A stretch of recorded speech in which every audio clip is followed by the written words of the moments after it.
Sang Hyang Sang Rumuhun, sembah kaula ka para luluhur sakabe, sembah kaula ka Kiai Kuncung Putih anu ngawasa di ieu patempatan, anu ngajaga ngajaring ka anak incu sakabe, anu mere kasalametan kabagjaan nalika hirup gumelar di alam dunia. Baik, baik. Catat saja.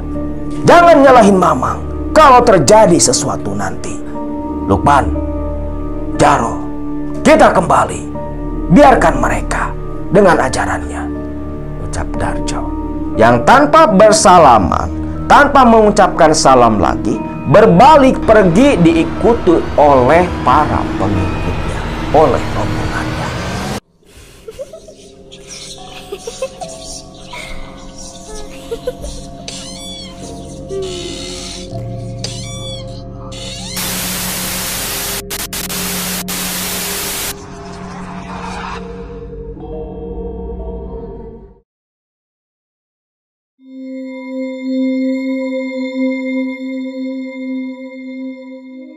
Melihat Darjo dan rombongannya sudah pergi, Suganda buru-buru mendekat.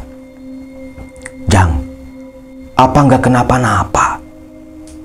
Sepertinya si Darjo tak terima. Hati-hati, Jang. Si Darjo itu dukun kawakan. Bahkan katanya dia punya ilmu teluh juga. Ujang harus hati-hati. Tenang, Mang. Tenang. Jangan takut dengan ilmu-ilmu setan. Ada Allah yang melindungi kita. Lanjutkan saja pekerjaannya, ucap Satibi. Warga pun kembali menyelesaikan pekerjaan mereka hari itu. Sampai sore hari baru berdiri rangka dari langgar yang mereka buat. Nah, waktu berlalu. Sudah menjadi kebiasaan Satibi dan Rukmini di pesantren Miftahus Sudur, di mana setiap jam 2 malam Satibi dan Rukmini selalu bangun, lalu bergantian mandi taubat. Selepas mandi taubat, Satibi dan Rukmini langsung melanjutkan sholat Qiyamul Lail. Diawali dengan sholat syukrul wudhu, lalu masuk sholat taubat, sholat hajat, sholat tahajud, ditutup dengan witir. Dan selepas itu Satibi dan Rukmini sama-sama berzikir.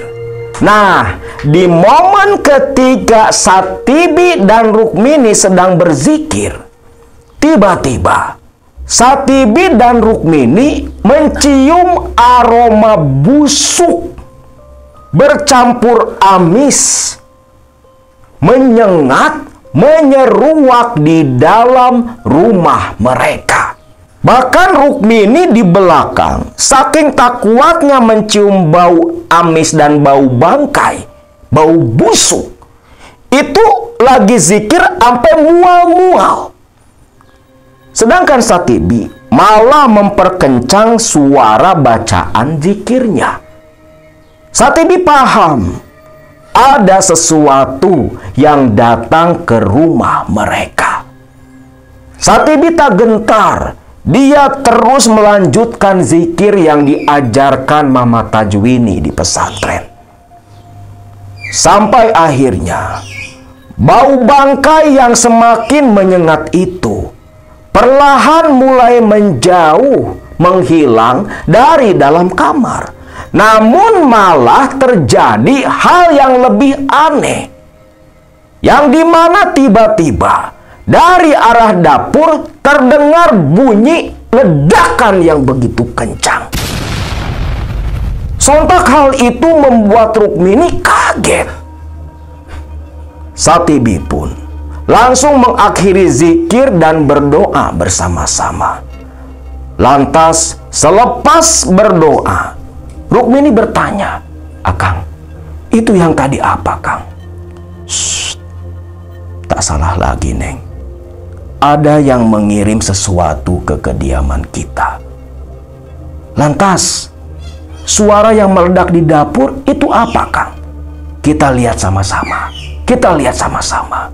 Satibi pun mengajak Rukmini menuju ke dapur. Begitu sampai di dapur, alangkah kagetnya pasangan suami istri ini. Ketika di dapur, Satibi dan Rukmini melihat kendi-kendi air minum. Bahkan gentong tembikar tempat menampung air sudah hancur berantakan. Dan yang lebih anehnya lagi, pecahan-pecahan tembikar itu mengeluarkan asap. Bahkan ada bekas gosong seperti yang dibakar. Rukmini pun beringsut mendekat dan memeluk lengan Satibi. Hal seperti itu baru pertama kali Rukmini saksikan.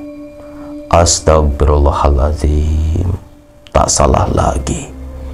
Ada yang mengirim sihir ke rumah kita. Astagfirullah.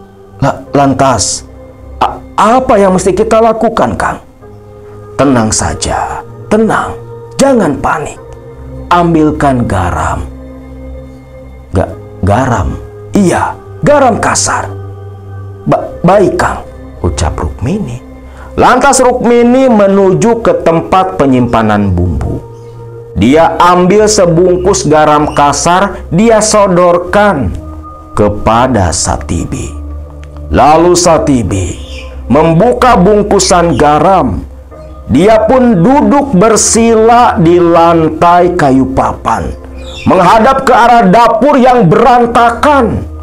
Tembikar yang pecah masih mengeluarkan asap. Rukmini ikut duduk bersimpuh di belakang Satibi. Lalu Satibi sambil memegang garam itu, dia membaca doa-doa. Lau angjana hadal Qur'ana ala jabali, dan seterusnya al-ayah. Dia baca berulang-ulang doa penghancur sihir yang pernah diijazahkan oleh Mama Tajwini. Dia baca terus, dia baca terus. Timbul hal aneh kembali tatkala Satibi melakukan hal itu. Ketika sedang mengulang-ulang ayat Al-Quran yang fadilahnya bisa menghancurkan sihir, tiba-tiba pintu dapur mereka yang terkunci dari dalam terdobrak oleh hembusan angin yang membawa bau busuk. Dan yang lebih parahnya, angin itu seolah berputar, membuat benda-benda yang bergantungan di dinding-dinding bambu berjatuhan, membuat dapur makin berantakan. Rukmini di belakang Satibi, dia begitu ketakutan. Hanya bisa terus membaca sholawat di belakang sang suami. Namun Satibi tak gentar. Ayat itu terus dia ulang, dan dia ulang. Lantas dia berdiri, dia genggam garam oleh tangan kanan. Lalu dia membaca kembali doa. Kun fayakun masyaallah rabbukum Allahu rabbi.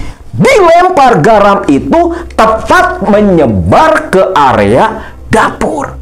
Dan yang terjadi, tatkala garam dilempar oleh Satibi, seketika angin berhenti, bau busuk hilang, namun terdengar samar suara jeritan. Alhamdulillah, ucap Satibi.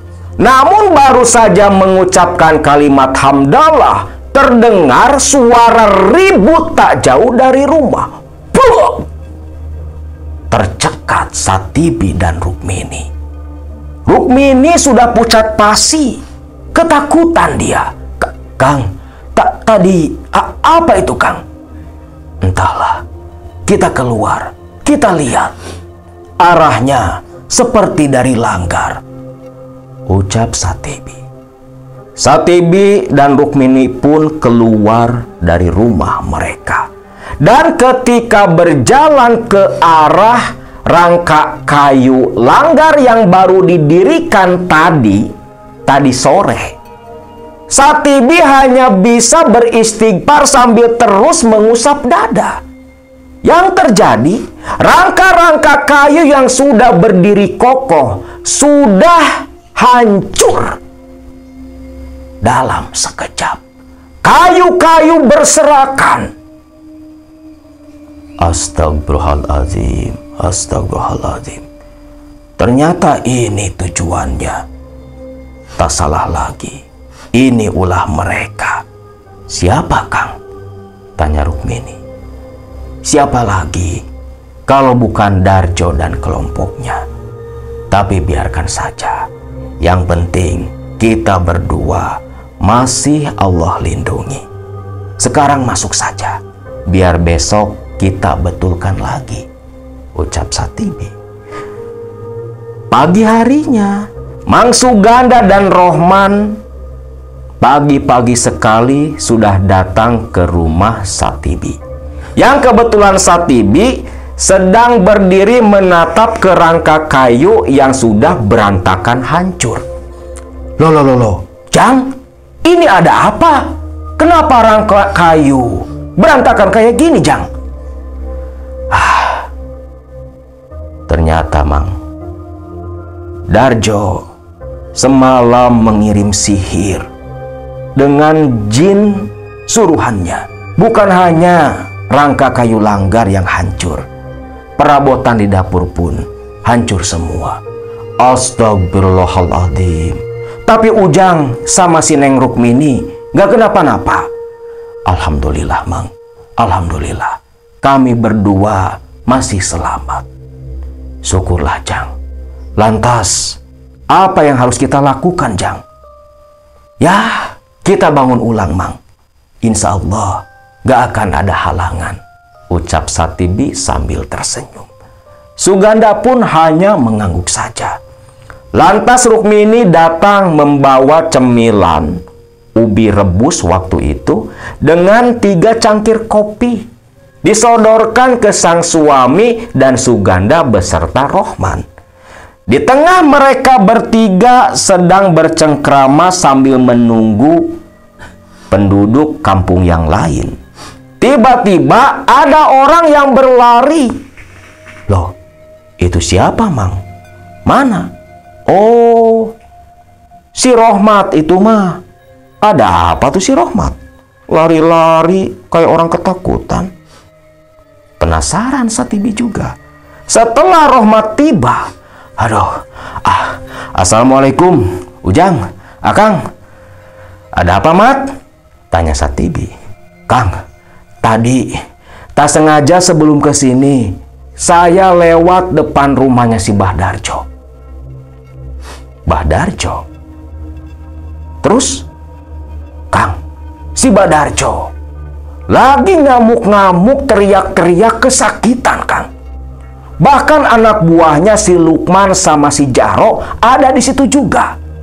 Saya iseng-iseng ngintip, Kang. Kasihan, Kang. Si Mbah Darjo itu perutnya membengkak, guling-guling di atas dipan, Kang. Kayak orang kesakitan. Kenapa ya, Kang? Padahal kemarin si Mbah Darjo dia sehat-sehat saja. Oh, Satibi hanya tersenyum. Sudahlah, biarkan saja. Yang penting kita tunggu penduduk yang lain. Kita selesaikan langgar ini. Lalu semakin siang jam 8, semua kelompok Satibi sudah berkumpul. Rangka kembali didirikan. Bahkan hari itu atap sudah naik, walau dinding-dinding belum ditutup oleh kayu papan. Singkat cerita, Suganda yang paham penyebab dari Darjo yang tiba-tiba jatuh tumbang, sakit dengan perut membuncit, tak salah lagi. Itu pasti dampak karena santet sihir yang dikirim ke Satibi berbalik kepada dirinya sendiri. Akhirnya Langgar pun terus dilanjutkan pembangunannya. Sampai akhirnya sekitar 3 minggu lebih barulah Langgar itu selesai dan bisa mulai digunakan. Sedangkan semenjak si Darjo sakit, tumbang waktu itu, Darjo tak ada berkunjung ke sana. Bahkan anak buahnya pun tak ada yang menengok. Seolah seperti yang dilarang, atau mungkin si Darjo ini udah taluk sama Satibi. Nah, Satibi pun mengadakan acara syukuran kecil. Waktu itu dimulailah sholat maghrib berjamaah di Langgar mereka. Langgar yang diberi nama Al-Wasilah. Diharap dengan nama Al-Wasilah itu, Langgar tersebut bisa menjadi wasilah kembalinya orang-orang yang tersesat kepada fitrahnya selaku manusia, kembali ke jalan yang benar. Nah, waktu sholat maghrib pertama di Langgar Al-Wasilah, Satibi mengangkat tangan takbiratul ihram menjadi imam sholat berjamaah pertama kali setelah bertahun-tahun tak ada yang sholat sama sekali. Namun terjadi hal yang aneh dialami oleh Satibi. Ketika Satibi menjadi imam, baru saja takbiratul ihram, Satibi mendengar suara riuh layaknya suara angin yang kencang. Tapi wujud anginnya tak ada, hanya gemuruh di telinga Satibi. Bahkan tubuh Satibi terasa begitu berat, kaku, sulit digerakkan. Tapi Satibi terus memfokuskan pikiran dan hatinya. Bacaan sholat dia jaharkan sampai terdengar oleh jamaah. Perlahan tekanan di tubuh mulai berkurang. Ruku, sujud, takbiratul ihram lagi. Nah, di rakaat kedua, si Rohmat yang baru datang lali tergopoh-gopoh, dia ketinggalan sholat berjamaah. Baru saja si Rohman masuk ke halaman Langgar, berniat mau menyempurnakan wudhu karena takut batal tadi wudhu di rumah. Baru mau berjalan ke tempat wudhu, astagfirullah, ucap si Rohmat. Rohmat melihat sosok penampakan makhluk yang begitu menakutkan. Saking kaget dan takutnya, Rohmat sampai loncat ke Langgar, berlari masuk ke saf paling belakang, langsung masbuk sholat berjamaah. Selepas sholat maghrib, beres zikir dan berdoa, Rohmat pun ditanyai sama Mang Suganda. Mat, tadi kamu teh kenapa loncat ke dalam Langgar kayak orang ketakutan? Rohmat cerita kalau dia dilihat makhluk yang begitu menakutkan, wajahnya hancur, berdiri di tempat wudhu. Tentunya mendengar hal itu, para jamaah yang lain pun kaget. Seumur-umur di kampung mereka belum lihat makhluk seperti yang digambarkan sama si Rohmat. Jang Satibi, makhluk apa itu Tejang yang ditemuin sama si Rohmat? Tanya Mang Rohman. Oh, itu setan dari bangsa jin yang biasa mengganggu anak cucu Adam yang berniat beribadah. Sudah, jangan terlalu dipedulikan. Sebaiknya sekarang kita bersama-sama membaca surat Yasin sebagai bentuk syukur kita sudah berdiri kembali Langgar ini. Jamaah pun bersama-sama membaca surat Yasin selepas sholat maghrib. Lanjut sholat isya. Beres zikir sholat isya, Satibi pun menyuruh semua orang agar duduk dengan tertib. Ibu-ibu, bapak-bapak, jangan dulu pulang. Ada beberapa hal yang ingin saya sampaikan. Orang-orang pun mengangguk paham. Dan ternyata selepas sholat Isya itu, Satibi mengajarkan sebuah amalan kepada para jamaahnya. Ibu, bapak, yang namanya musibah, balai, baik yang dohir ataupun batin, pasti akan datang menimpa kita. Orang-orang mengangguk mengiyakan.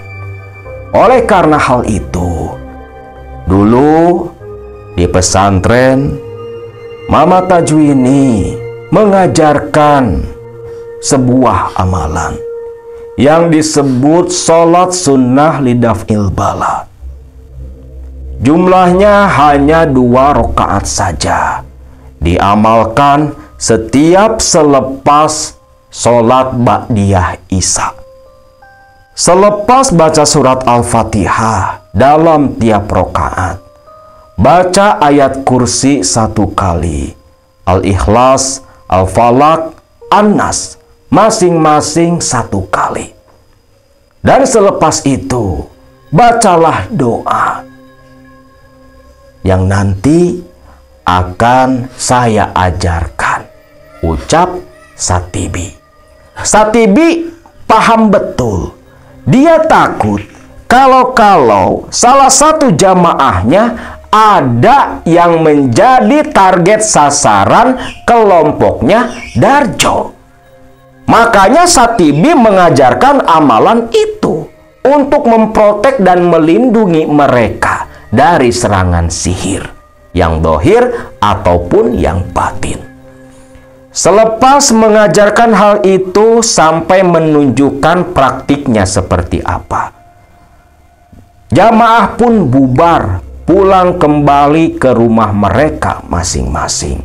Dan anehnya, selepas pertama kali langgar itu digunakan untuk sholat berjamaah, keesokan harinya, tepat ketika waktu sholat subuh, 1 persatu jamaah itu mulai bertambah.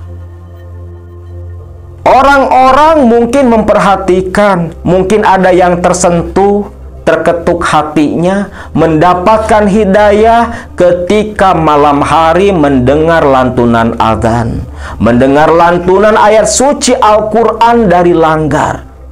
Ada 2-3 orang yang merasa terpanggil datang ke langgar, ikut sholat subuh berjamaah, lalu minta dituntun kembali oleh Satibi kembali kepada fitrah mereka. Satibi pun senang dan dia yakin lambat laun warga yang sudah tersesat mengikuti Darjo pasti akan kembali. Cepat atau lambat, mereka semua pasti akan kembali. Nah, makin lama di langgar pun makin ramai. Yang tadinya hanya terisi oleh orang-orang tua yang menunaikan sholat berjamaah. Lepas 1 bulan semenjak langgar berdiri, mulailah Satibi dan Rukmini mengajar ngaji anak-anak kampung Karangnunggal. Yang awalnya hanya 5-6 orang yang belajar ngaji, khususnya anak-anak jamaah yang sudah ikut sholat kembali di langgar. Tapi makin lama makin banyak anak-anak muda merapat belajar ngaji di langgarnya Satibi. Perkembangan Satibi dengan jamaahnya yang begitu pesat ternyata membuat panas dingin Darjo dan kelompoknya yang masih setia menyembah sosok Kuncung Putih. Lalu beberapa waktu kemudian, tepat tanggal 10 Rabiul Awal atau 10 Mulud, Satibi yang waktu itu selepas selesai sholat Isya, jamaah sudah pada pulang, Satibi sedang duduk santai di halaman langgar. Tiba-tiba datang orang. Assalamualaikum. Waalaikumsalam. Ternyata yang datang Itu si Jahro. Sehat, Pak Kiai? Alhamdulillah. Duduk Mang, duduk, ucap Satibi. Jahro pun duduk. Tumben Mang, ada apa? Begini Pak Kiai, saya kesini diutus sama Mbah Darjo. Oh, disuruh Mbah Darjo. Ada apa ya? Begini Pak Kiai, nanti malam 14 hari Rabu malam Kamis akan dimulai prosesi ritual ngabungbang. Oh, ngabungbang, tahu saya, itu kan memang adat leluhur kita. Lantas maksudnya apa ya? Yaitu Pak Kiai, jadi di malam Kamis nanti selepas sholat Isya itu diawali dengan acara jamasan benda-benda pusaka. Dan Mbah Darjo meminta Pak Kiai mendoakan air untuk menjamas pusaka-pusaka itu biar dapat berkah. Satibi pun tersenyum. Oh, ya sudah. Kalau memang seperti itu, nanti saya pasti hadir ke rumahnya Mbah Darjo. Wah, terima kasih Pak Kiai. Kalau begitu, saya pamit undur diri. Yang dimana Jahro langsung pamitan kepada Satibi, buru-buru pulang dan melaporkan kembali kepada Darjo. Satibi terdiam. Apa maksudnya Mbah Darjo meminta saya mendoakan air jamasan pusaka? Tapi ini hal baik juga.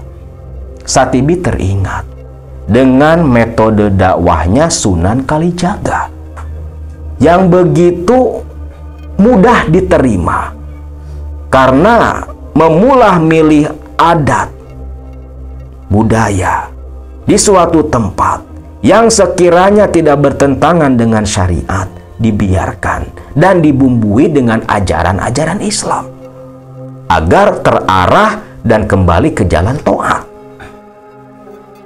Iya, kenapa tak pakai metode seperti itu saja? Walaupun lambat, tapi jelas. Pasti nanti semua akan selesai, pikir Satibi. Setelah itu Satibi pun pulang. Dia cerita kepada Rukmini perihal undangan jamasan pusaka sebagai kelengkapan acara ritual ngabungbang yang memang sudah menjadi tradisi di beberapa wilayah di tanah Sunda. Rukmini pun hanya meminta Satibi berhati-hati karena ditakutkan itu semua hanya akal-akalannya Darjo untuk mencari celah mencelakakan Satibi dan para jamaahnya. Nah, itulah awal mula Satibi melakukan perjuangan mengislamkan kembali, mengajak orang-orang yang tersesat kembali kepada ajaran yang suci di kampung Karangnunggal yang sudah terperosok ke jurang kegelapan, terkena bujuk rayu Darjo yang menjadi antek para siluman. Lalu, apa yang akan terjadi di ritual ngabungbang nanti?